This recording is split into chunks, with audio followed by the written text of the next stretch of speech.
St. John's University presents the sound film strip Catechism, The Sacrament of Matrimony.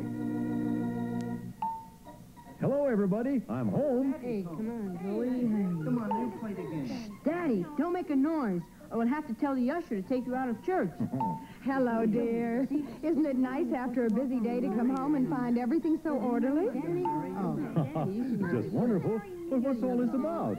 Ever since they heard about Maureen next door getting married tomorrow, we've had nothing but weddings and more weddings. I'm going to be the first to get on Daddy's. Oh, I see. Listen, dear. Would it be all right to bring my partner home for dinner tomorrow night? I know this is short notice, but Jim and I have some business to discuss. I'll do my best, dear. Now, you'd better wash up. Everything's about ready. Daddy, why do you have to have a partner in business? Couldn't you do it all yourself? Well, Joe, it's like this. When we started out, I knew a lot about engines, but I didn't have any money, while Mr. Martin had some money, but didn't know much about machines. Now, each of us could help the other, so we made an agreement or contract.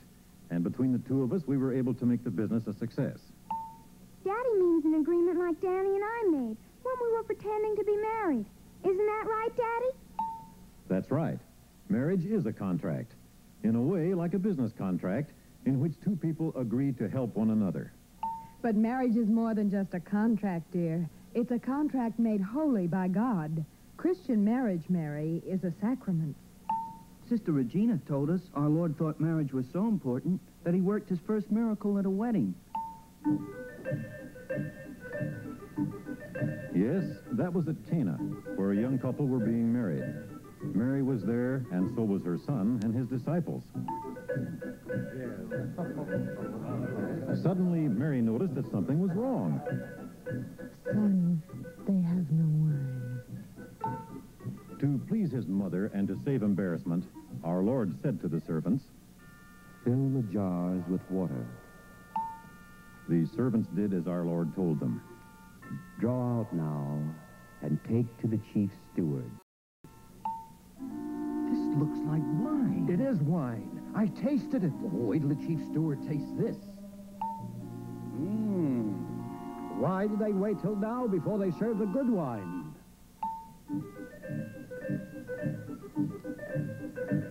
By his presence and his miracle, our Lord blessed the young couple on their wedding day.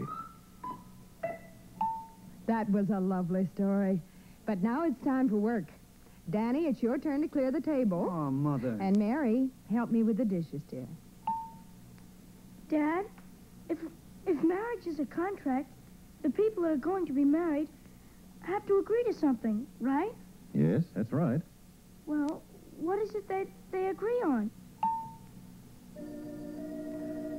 You see, Joey, God instituted marriage so that two people might give themselves to each other completely in love. And cooperate with God in bringing children into the world to care for them and educate them so that they too will know, love, and serve God. Besides, God made marriage so that for their whole lives, a man and woman might love one another and care for and comfort one another. If you wanted to, couldn't you stop being partners with Mr. Martin, Dad? Couldn't you run the business alone or with someone else? Yes, Joey? Well, married people can't do that, can they? No. Because you see, Joey, from the beginning, God made marriage a contract that cannot be broken by divorce. Our Lord himself reminded us of that. What, therefore, God has joined together, let no man put asunder.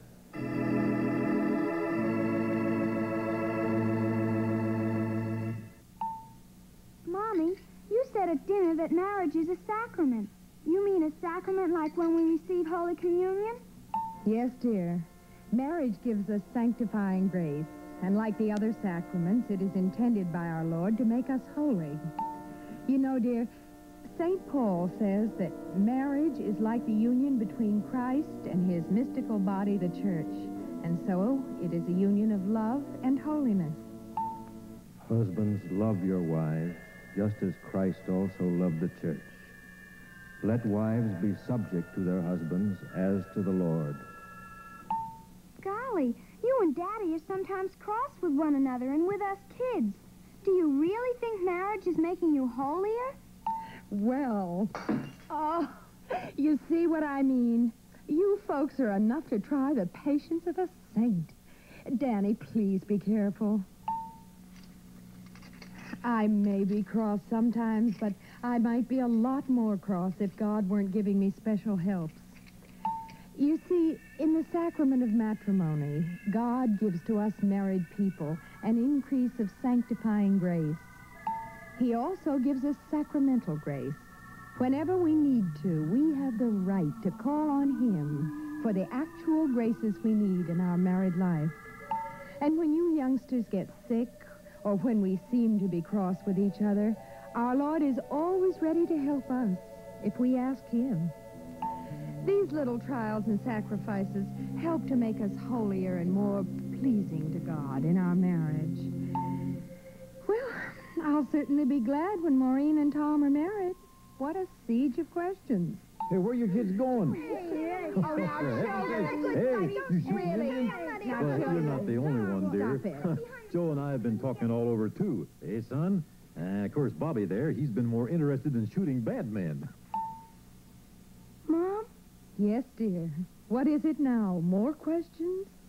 why is the priest there when people get married? We learned in school that the two people really give the sacrament to each other. Yes, Joey. People who are baptized give the sacrament to one another when they give their consent. However, the Church has the duty to protect the sacraments and the power to make rules for them. One of her rules is that when a Catholic is being married, a priest should be present as the official witness of the Church.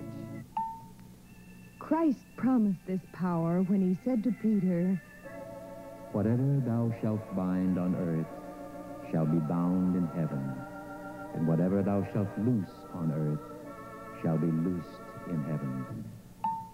Now, children, one of the duties of parents is to see that their children get plenty of rest. So, let's get ready for bed. Now, come on. I know. Tomorrow's the wedding day, you know. You want to be wide awake to see everything that's happening.